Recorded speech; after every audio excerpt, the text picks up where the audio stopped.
করে দেয়। করার পরে কি হয়, তারা বেশ কিছু বাচ্চাদের সাথে মেলামেশা করার পরে একটু সুস্থ স্বাভাবিক।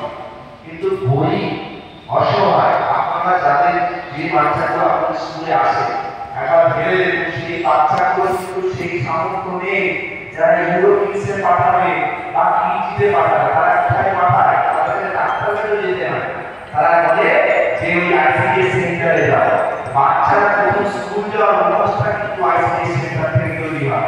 বাচ্চাদের একসঙ্গে মেলামেশার যে অভ্যাসটা সেটাও কিন্তু আইসিডিএস সেন্টার থেকে তৈরি হয়। তাহলে আপনাদেরকে যারা খিচুড়ি স্কুলের দিদিমণি বলে তাদেরকে রিপ্লাই দেবেন যে এই খিচুড়ি স্কুলের দিদিমণি কিন্তু তোমার ভবিষ্যৎকে নার্চার করছে, তোমার এলাকার বাচ্চাকে নার্চার করছে, তোমার এলাকার যে প্রেগনেন্ট মহিলা যেটাকে তোমার এলাকার ভবিষ্যৎ রয়েছে সেই মাটা সুস্থ আছে কিনা সেটা কিন্তু আমাদের দেখছে, যে মাকে দিচ্ছে। তাহলে যে কাজটা করছে সমাজকে যারা আগিয়ে নিয়ে যাচ্ছে, যে এলাকার ভবিষ্যৎ জিতে বের করে যেইজন সেইজন শ্রেষ্ঠ।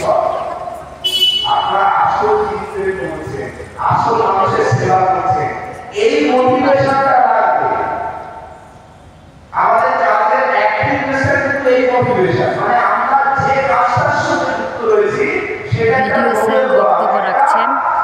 আমরা আইসিডিএস কর্মীরা কিভাবে কাজ করি, কি কি কাজ করি। যে কোনো ডিপার্টমেন্ট, সে হতে পারে আইসিডিএস সেন্টার, হতে পারে আর্টস ডিপার্টমেন্ট, প্রত্যেকটার সঙ্গে যুক্ত করা রয়েছে সাধারণ মানুষ।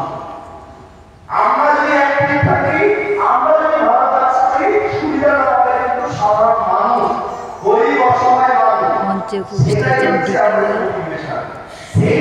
মহাশয়,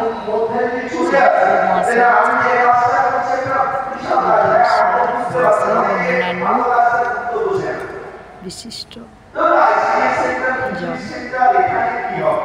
অনেক লোক ওখানে যে দিদাটা আছে তাদেরকে বোঝাতে হবে তমলুকে সব দিক থেকে খুব গ্রোথ হচ্ছে। কিন্তু একটা দিক থেকে এতক্ষণ পরবর্তীতে গিয়ে আপনাদের মতো আপনাদের সামনে আমি যেমন আজকে বক্তব্য রাখছি, আমার মা ঠিক বয়সে বিয়ে করেছিল, আইসিডিএস ওয়ার্কার ছিল, তিনটে বাচ্চা, ছেলেরা কলেজে যাবে হাতে ঘড়ি দিয়ে, এর সব ছিল।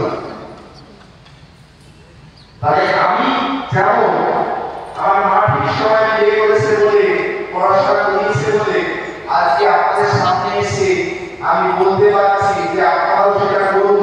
এবং আপনারা যদি প্রতিজ্ঞাবদ্ধ হন, মেয়েরা বা মায়েরা, সমাজ পরিবর্তন হতে বাধ্য।